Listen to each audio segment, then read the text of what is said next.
And she's got the white cap. Now Be Real is ready. Positivity and Jess and I are the remaining runners, along with Bacio Del Mist. The first today going to Inferencia, leading all the way through the outside barrier and just scraped in from Twin Turbo and Highborn Harry. There's the light. We're ready now. Race 2 here at Rose Hill, and the gates are back, and Little Buyer as usual jumps sharply off the inside and is the initial leader from Sounds of Heaven. It's a knockout's pretty handy in the early part. Now very wide out is Genzano, then came Hinge, Jess and I. Now Harmonious Sonora's out very deep with Genzano as they make the run of the first turn. So Little Buyer in front with Genzano whipping up on the outside and goes up into a clear second. Sounds of Heaven has leaders back on the inside of It's a Knockout, and Harmonious Sonora in a three-wide position going forward. Then Jess and I, Bridgetine Gal back on the fence in the white cap. Hinge looks to be three wide, Positivity even wider.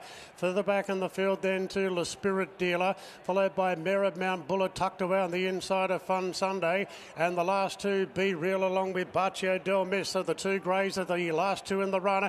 And Little Buyer shooting for 4 in a row today. Leads the way at the 1,000 metres by a half on Genzano. Sounds of Heaven getting a terrific run on the back of the speed, followed by Harmonious Sonora on a three-wide path. It's a knockout between them in fifth. Positivity's cast very wide the entire trip. Then came Bridgetine Gal back on the inside of Jess and I.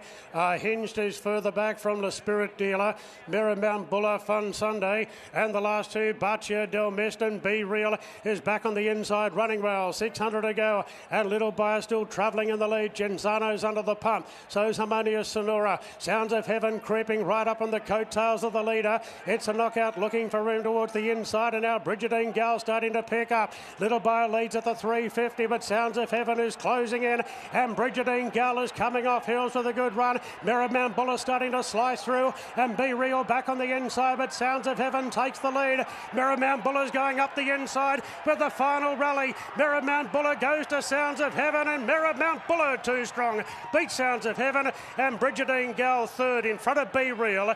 Further back to Bacio Del Mist, a length and a half then to Hinge from It's a Knockout. Little Buyer weakened out. Then Fun Sunday, Harmonious Sonora from Positivity, La Spirit Dealer. Further back to Genzano and Jess and I. Mare Mount Buller, Zach Lloyd.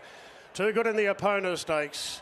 Sounds of Heaven given every hope in second spot by Jamie Mellon. And Bridgetine Gal, who briefly looked the winner, running in third, and then Be Real from last, right along the inside, getting up to run fourth.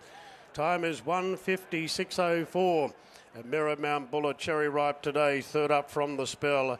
Mare Mount Buller, this 4-year-old mare by Dundeel, out of Aliparani, and that's her fourth career win. Two of those here at Rose Hill. The last win was almost a year ago. Mare Mount Buller here at this track, paying $4 a win, $1.70 a place. Sounds of Heaven $2, Bridgetine Gal $2.50. Be Real the inside has run fourth, number 9. So the numbers official 7, 5, 14 and 9. Last 600 metres they're in 34.88, 34.88, and the margins coming up 1 length by 3/4, a length by 3/4. Righto, Simon. Well, the winner, Mare Mount Buller, was taking a rails run in the straight before being presented. Sounds of Heaven was leaders back. Bridgetine Gal, I think, was midfield on the fence. Be Real was last on the fence. Well done, Chris. She's maturing into a lovely mare. Yeah, she is. Yeah, and that's exactly right. She's taking her time to get there. She's always showing glimpses of ability and glimpses of a good win, but today she was just a little bit better than normal, and helped by a great Zach Lloyd ride. Split the needle, threaded the needle at the sort of the 300 metre mark, and that was the difference between winning and running third. She's got a Group 3 on the board. Have you got any higher targets for her? We haven't really, but look, these horses are just great horses to have in the stable. Look after them, and they'll keep batting away, so to speak. So I think her best runs are a second and third from a prep. And so probably just a little freshen up, see if there is something at the end of the carnival. Randwick goes for 3 days, so maybe something on the third day, something like that. It'd be nice if they worked out like that all the time. Yes, the course quickened really well, which obviously helped taking the runs, but the race panned out well. I would have liked a bit more tempo throughout the middle section of the race, but I had faith in my horse's turn of foot, and yeah, she was quite dynamic today. She got clear running. She was always the winner, wasn't she? Yeah, at the 300, I was looking around like, oh, I'll win if I get a run here, and I just had to bite my time, and luckily Sounds of Heaven shifted with the whip in the right and created a nice gap for me. So, no, all's well ends well. Well, mate. Thanks, Corey.